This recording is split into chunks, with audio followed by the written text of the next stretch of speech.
നമസ്തേ. സ്വരചിഹ്നം പരിചയപ്പെടാം. ഇതിൽ ആക്ക് ചിഹ്നങ്ങളില്ല. ആ അതിൻ്റേതായ ചിഹ്നം ഒരു വര, ഈ വള്ളി ഇടത്തോട്ട്, ഈ വള്ളി വലത്തോട്ട്, ഊൻ്റെ അടിയിലെ ഭാഗത്തിലെ ചിഹ്നം, അതിൻ്റെ ബാക്കിലത്തെ ഇതുപോലെ, അടിയിൽ സി പോലത്തത്, എ മുകളിലൊരു വര, ഐ രണ്ട് വര, ഓൻ്റെ ബാക്കിലത്തെ ആ ചിഹ്നം, രണ്ട് വര. അമ്മേൻ്റെ ചിഹ്നമാണെങ്കിൽ അമ്മേൻ്റെ മുകളിലൊരു വട്ടം വരുന്നില്ലേ, അങ്ങനെ രണ്ട് കുത്ത്.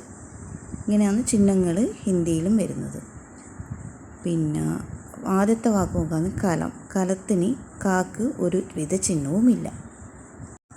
പിന്നെ രണ്ടാമത്തെ വേർഡ് കില. കിലക്ക് ഈ ചിഹ്നമാണ്. രണ്ടാമത്തെ അല്ല, മൂന്നാമത്തെ വേർഡ് കില.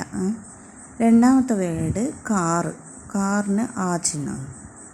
അപ്പോൾ കാക്ക് ആ വരുമ്പോൾ ഒരു വര വന്നു, ഈ വരുമ്പോൾ ഇടത്തോട്ട് വള്ളി വന്നു. പിന്നെ വരുന്നതാണ് കീമത്ത്. കീമത്ത് എന്ന് പറയുന്ന വേർഡിന് വലത്തോട്ട് വന്നു, അത് ദീർഘം ആയി മാറി. അപ്പോൾ ദീർഘം ഈ എന്നില്ല ഇതിൻ്റെ വരുന്നത്. പിന്നെ വരുന്നത് കുൽ. കുല്ലാകുമ്പോൾ കുൽ ചിഹ്നമാണ്. അപ്പോൾ കുൽ. അങ്ങനെ ഓരോന്നിൻ്റെയും ചിഹ്നങ്ങൾ വ്യഞ്ജനാക്ഷരങ്ങളുടെ ഒന്നിച്ച് മലയാളം പോലെ തന്നെ ചേർത്തിട്ടാണ് വായിക്കേണ്ടത്. അപ്പോൾ എല്ലാം മനസ്സിലായല്ലോ.